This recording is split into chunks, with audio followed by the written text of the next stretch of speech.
This time we're going to be creating something in Document and just kind of giving you an overview of what Document is.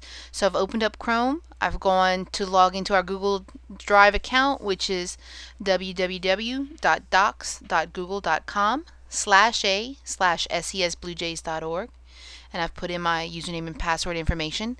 Come up to my main screen in Drive, and I'm going to go to Create this time and click on Document. And you'll notice that Document looks something like Word. It's kind of the equivalent of it in Google Docs. And so a lot of the things that you know in Word are pretty intuitive in Document. They pretty much transfer over. This little icon stands for print. Again, any icon I'm not sure of, I can just put my mouse over and when I hover, it'll give me the little box telling me what it is. Undo, redo, changing the styles of my text, the actual fonts that I have available.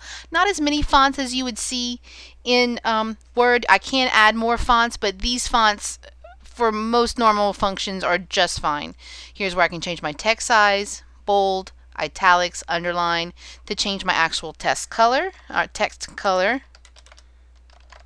So let's see, I'll go ahead, make this font large, and then I can change the actual color of the text.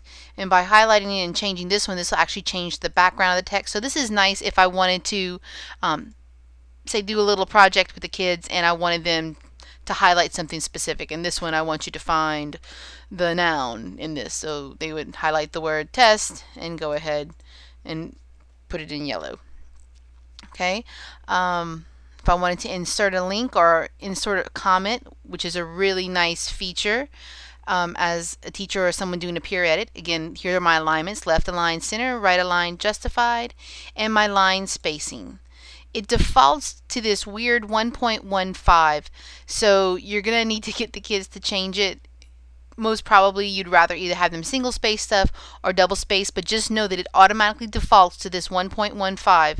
So we need to train ourselves and the kids that if we want stuff double spaced, don't just press enter, because it's not going to be double spaced. It's going to be more than that. This would allow me to create a bulleted list, a numbered list. Here is my bulleted list. This would allow me to decrease my indent. Let's say if I was typing up something and I wanted to have it indented, pressing this would indent once. So now when I start to type, you can see that things are indented.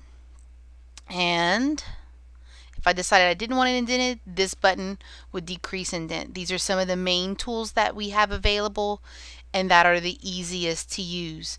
Another couple of features that make it easy to use is right now everything is always will be called untitled document. If I want to change the name of my document, all I have to do is click and give it a name. Click on OK, and you can see it automatically changes. One of the best features of Google Drive is that it is constantly changing. You can see now that I've changed it, all changes have been saved. If I start typing, it'll tell me saving. As soon as I finish typing, all changes have been saved. So it is constantly adding stuff to it. Now I do want to show you comments real quick, just because I think it's a pretty neat feature. Especially as a teacher, it would be a neat little tool to have.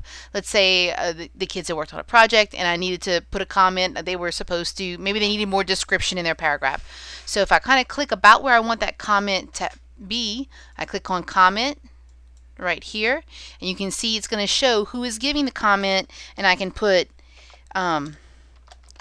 please add more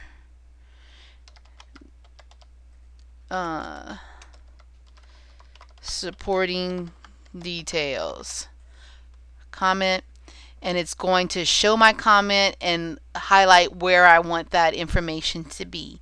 So a real neat feature, adding comments, good for teachers, good for them when they're peer editing. And that's kind of an overview of Document.